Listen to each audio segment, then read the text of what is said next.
Hi all ಎಲ್ರಿಗೂ ನಮಸ್ಕಾರ. Welcome back to Prema Ramesh YouTube channel. ನಾನಿವತ್ತು ಬೆಳಗಿನ ಬ್ರೇಕ್ಫಾಸ್ಟಿಗೆ ಮಾಡಿರ್ತಕ್ಕಂಥ ಅನಿಲ್ ರಾಗಿ ಶಾವ್ಗೆ ಹೇಗೆ ಮಾಡೋದು ಅನ್ನೋದನ್ನ ನಿಮಗೆ ಹೇಳ್ಕೊಡ್ತಿದ್ದೀನಿ. ನೋಡ್ಕೊಬನ್ನಿ ಗೈಸ್. ಇದನ್ನು ಕ್ವಿಕ್ ಆ್ಯಂಡ್ ಈಸಿಯಾಗಿ ಕೂಡ ಮಾಡ್ಕೋಬೋದು. ತುಂಬ ಹೆಲ್ತಿ ಪ್ಲಸ್ ತುಂಬ ಟೇಸ್ಟಿಯಾಗಿರುತ್ತೆ ಗೈಸ್. ಇದನ್ನು ಮಕ್ಕಳು ತುಂಬ ಇಷ್ಟಪಟ್ಟು ತಿಂತಾರೆ. ಮಾಡಿ ನೋಡಿ ಗೈಸ್. ಮೊದಲು ಅನಿಲ್ ಶಾವ್ಗೆ ಪ್ಯಾಕೆಟ್, ರಾಗಿ ಶಾವ್ಗೆ ಪ್ಯಾಕೆಟ್ ತೊಗೋಬೇಕು. ಒಂದು ಬೌಲ್ಗೆ ಆ ರಾಗಿ ಶಾವ್ಗೆನ ನೆನೆಸ್ಬಿಟ್ಟು ಒಂದು 2 ಮಿನಿಟು ಕೆಳಗಡೆ ಕುಕ್ಕರ್ ಇಟ್ಬಿಟ್ಟು ಅದರಲ್ಲಿ ನೀರು ಇಟ್ಬಿಟ್ಟು ಸ್ಟೀಮರ್ ಇಟ್ಟು ಆ ಶಾವ್ಗೆನ ಆ ಸ್ಟೀಮರ್ಗೆ ಸ್ವಲ್ಪ ಲೈಟಾಗಿ ಪ್ರೆಸ್ ಮಾಡಬಾರ್ದು, ಇಣಬಾರ್ದು. ಅದೇನೇ ಹಾಕ್ಕೊಬೇಕು ಗೈಸ್. ಅದು ಸ್ಟೀಮರ್ಗೆ ಹಾಕ್ಕೋಬೇಕು. ನೀರು ಕಾಯ್ದೆಲ್ಲ ಆಗಿರಬೇಕು, ಸ್ಟೀಮ್ ಬರ್ತಾ ಇರಬೇಕು. ಆ ಸ್ಟೀಮರ್ಗೆ ಈ ಥರ ಸ್ಪ್ರೆಡ್ ಮಾಡಬೇಕು ಗೈಸ್. ಈ ಥರ ಹಿಂಗೆ ಸ್ಪ್ರೆಡ್ ಮಾಡಿ ಅದನ್ನು ಸಿಮ್ಮಲ್ಲೇ ಇಟ್ಟು, ಅಂದರೆ ಸಿಮ್ ಬೇಡ, ಸ್ವಲ್ಪ ಇದರಲ್ಲಿಟ್ಟು ಅದನ್ನು ಬಿಸಿ ಮಾಡ್ಕೊಬೇಕು.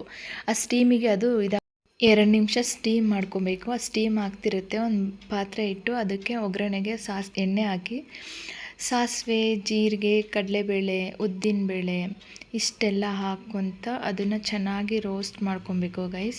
ಆ ರೋಸ್ಟ್ ಆದಮೇಲೆ ಅದಕ್ಕೆ ಮತ್ತೆ ಹಸಿಮೆಣ್ಸಿನ್ಕಾಯಿ ಕೂಡ ಹಾಕ್ಕೊಬೇಕು. ಕರಿಬೇವು, ಹಸಿಮೆಣ್ಸಿನ್ಕಾಯಿ ಇಷ್ಟನ್ನು ಹಾಕ್ಕೊಂಡು ನೀಟಾಗಿ ಫ್ರೈ ಮಾಡಿಕೊಂಡು, ಈರುಳ್ಳಿ ಕೂಡ ಹಾಕ್ಕೊಂಡು 2 ಈರುಳ್ಳಿ ಹಾಕ್ಕೊಂಡಿದ್ದೀನಿ ಗೈಸ್. ಇಷ್ಟನ್ನು ಹಾಕ್ಕೊಂಡು ನೀಟಾಗಿ ರೋಸ್ಟ್ ಮಾಡ್ಕೊಳ್ಳಿ.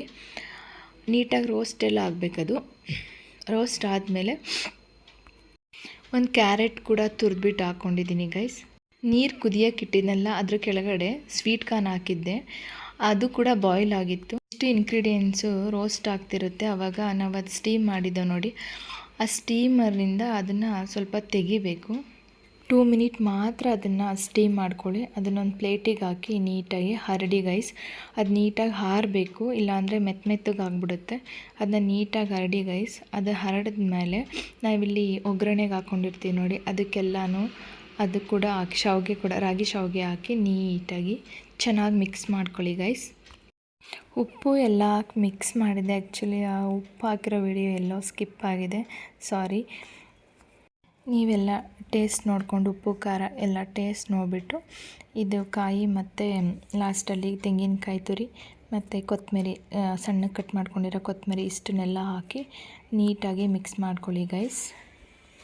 ಇದೆಲ್ಲ ಮಿಕ್ಸ್ ಆದಮೇಲೆ ಕೊನೆಗೆ ಸ್ವಲ್ಪ ನಿಂಬೆಹಣ್ಣು, ಅದು ಸ್ವಲ್ಪ ಹುಳಿ ಹಾಕಿ ಮಿಕ್ಸ್ ಮಾಡಿದ್ರೆ ರೆಡಿ ಆಗುತ್ತೆ ಶಾವ್ಗೆ ಬಾತ್. ರಾಗಿ ಶಾವ್ಗೆ ಬಾತ್ ರೆಡಿ ಆಗುತ್ತೆ.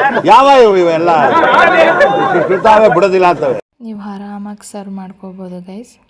ಇದನ್ನು ಮಕ್ಕಳು ತುಂಬ ಇಷ್ಟಪಟ್ಟು ತಿಂತಾರೆ. ಬಟ್ ನನ್ನ ಮಗಂಗೆ ಬೆಳಗ್ಗೆ ಕೊಡಬೇಕಲ್ಲ, ತಿನ್ನಬೇಕಲ್ಲ ಅನ್ನೋ ಹಿಂಸೆ ಅಷ್ಟೇ. ಅವನು ಈ ಥರ ಮುಖ ಮಾಡ್ಕೊಂಡು ತಿಂತಿದ್ದಾನೆ. ಬಟ್ ಟೇಸ್ಟಿ ಆಗಿದೆ ಅಂತ ಹೇಳ್ದ. Thanks for watching. ಬಾಯ್.